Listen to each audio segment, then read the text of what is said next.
neuroscientist, I think about and talk about the brain a lot. So in order to frame my 4-minute conversation, I'm going to give you a 1-minute neuroscience lesson. So this is the brain.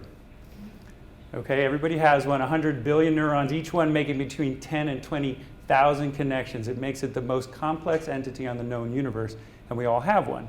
And I can guarantee very few things, but I can guarantee the brain you walked in with today is not the brain you're going to go home with, because you have sat through a series of highly salient and relevant communications, undermining which are a series of emotional responses throughout the core of the talk I'm going to give. So this is your spinal cord. This is what communicates with the rest of our bodies and end organs, and also takes information back as a return path and gives us our experience of the world. We don't feel emotions in our brain. We don't say, wow, my prefrontal cortex just went off, or ooh, my amygdala really just fired. Right? We talk about our hearts leaping with joy, our skin crawling with fear.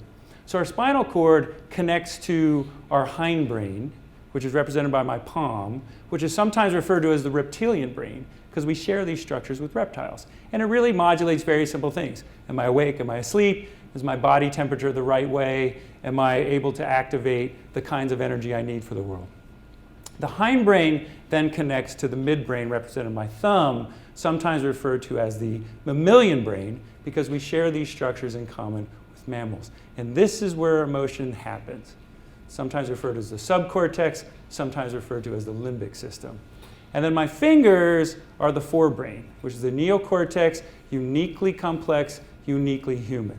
Now here's the key to the model. This is evolution. So the tip of my fingertip is the most highly evolved part of the brain, called the prefrontal cortex. What does it do? It wraps around and touches what part of the brain? Who was paying attention?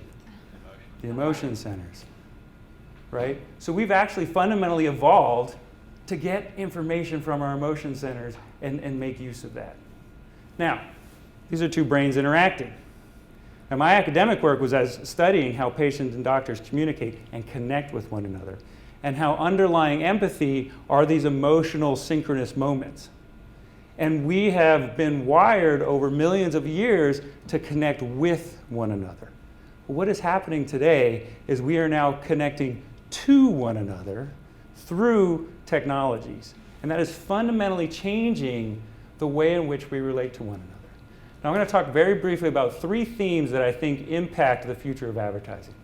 Number 1, and this has been alluded to, is that shift from digital immigrants to digital natives. And we have studied these people very carefully in a large study we did with Time Warner, where we literally followed natives and immigrants in their home, wearing a biometric belt, measuring passively their emotional responses. With a point of view camera, we could see everything they saw and coded every media experience they had across those 2 generations. And we saw a transformational shift in the time spent with digital platforms, the attention span, I'll give you a hint, it was shorter, 35%, and the emotional consequences. These natives do not tolerate boredom at all. As soon as emotions drop, they flip over to something else. And they're constantly shifting back and forth. And as Jeff alluded to, a lot of multi-platforms going on, and we're going to have to deal with that. So that's shift number 1. Shift number 2 is that we also are seeing over and over again, not surprising, a movement from a single platform to multi-platform. So immigrants compared to natives are spending 35% less time, natives spending 35% more time with multi-platform shifting. And we define that, by the way, there's no such thing as multitasking. All you're doing is shifting back and forth and back and forth. Neuroscience is very clear about that. The data is also very clear. People who multitask think they're more productive than they actually are. So we have to be careful. Another timeout from a screen here. But they're doing it anyway because the temptation is strong, because you get this emotional high from doing it. You feel more productive, so you do it more. So the shifting from single platform to multi-platform is going to have huge impact for how we communicate. And then finally, and this was alluded to also earlier, and that is the shift from linear storytelling to nonlinear storytelling. Right? So if you have a world where people are constantly shifting platforms, who get bored very, very easily, and are constantly looking for the next emotional high, you're going to have a hard time telling stories to them. And I think the good news is they are the future storytellers. They're going to grow up, and they're going to tell the stories to their own generation, and they're going to figure out how to do it. So what are we at Innerscope doing about understanding this? Well, as Joe mentioned, the key is relevance. And he's actually a big reason why I'm standing up here today, because he gave a talk at the ARF in 2006 that I was at, and he said the important thing isn't number of eyeballs and reach and frequency, it's engagement.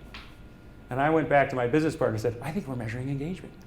Right? We're measuring non-conscious emotions. And what is engagement? We now hold the patent from a biometric perspective on what that is. It's attention to something that emotionally impacts you. And you need both of those. Number one, you've got to be paying attention to it, because there's no chance in hell that information is going to get into your brain. But number two, you've got to connect with it on an emotional level. And I'll leave you with a distinction. This is one of my little educational moments I think is important. There is a difference between salience and relevance. If I wave my hand like this, that is a salient gesture. You're all going to look up. What's he going to do? It's not relevant. That has absolutely no meaning to you. Hopefully, the last 4 minutes have been emotionally engaging and somewhat meaningful. Thank you very much.